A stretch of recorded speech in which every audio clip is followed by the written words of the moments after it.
Rich People Problem, excerpt by Michael Kwan. Bettina Ortiz Imenia was not accustomed to waiting. A former Miss Venezuela and a Miss Universe runner-up. She is the wife of Miami auto parts tycoon, Herman Ortiz Imenia. At every restaurant, she chose to grace with her presence. She was always greeted with reverence and whisked to the exact table she desired.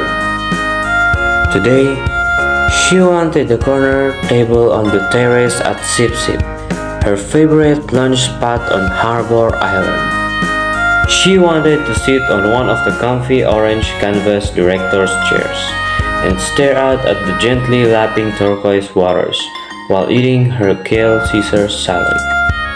But there was a large noisy group taking up the entire terrace, and they didn't seem in much hurry to leave. Bettina fumed as she glared at the tourists happily savoring their lunch in the sun. Look how tacky they were. The woman overly tanned, wrinkled, and saggy. None of them properly lifted or buttocks. She felt like walking up to their table and handing out their dermatologist's business cards. And the men were even worse. All dressed up in rumpled shirts and shorts, wearing those cheap straw hats sold out at the Trinket Shot on Dunmore Street. Why did such people have to come here? Feeling that she had been patient long enough, Bettina stormed into the kitchen. The fringe on her crocheted, pushy craftan top shaking furiously as she made a beeline for the woman with a shock of pixie-cut blonde hair manning the main store. Julie, honey, what's the dealio?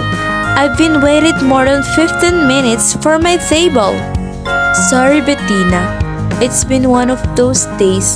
The party of 12 on the terrace showed up first before you did. But that terrace is your prime spot. Why on earth did you let those tourists take up all that space? Well, that tourist in the red fishing cap is the Duke of Glencara. His party just boated over from Windermere. That's his Royal Hissman you see moored off the coast. Isn't it the most handsome sailboat you've ever seen? I'm not impressed by big boats. Bettina huffed, although secretly, she was rather impressed by people with big title.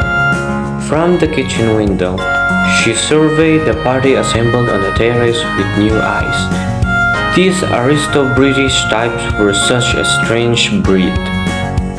Sure, they had their Savile rosehoods and their heirloom tiaras, but when they traveled, they looked so painfully frumpy.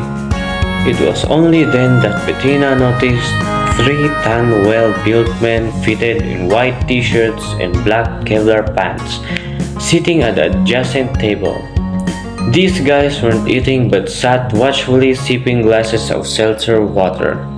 I assumed that's the Duke's security detail. They couldn't be more obvious. Don't they know that we're all billionaires here in Brilland? And this isn't how we roll? Actually, those bodyguards belong to the Duke's special guests. They did the whole sweep of the restaurant before the party arrived. They even searched my walk-in freezer. See the Chinese fellow seated at the end of the table? Bettina squinted through her Dior Extase sunglasses at the portly, 70-something Asian man dressed in nondescript white short-sleeved gold shirt and gray trousers. Oh, I didn't even notice him. Am I supposed to know who he is? That's Alfred Chang. He looks like their chauffeur. Doesn't he look like that guy that used to drive Jane Wyman around in Falcon Crest?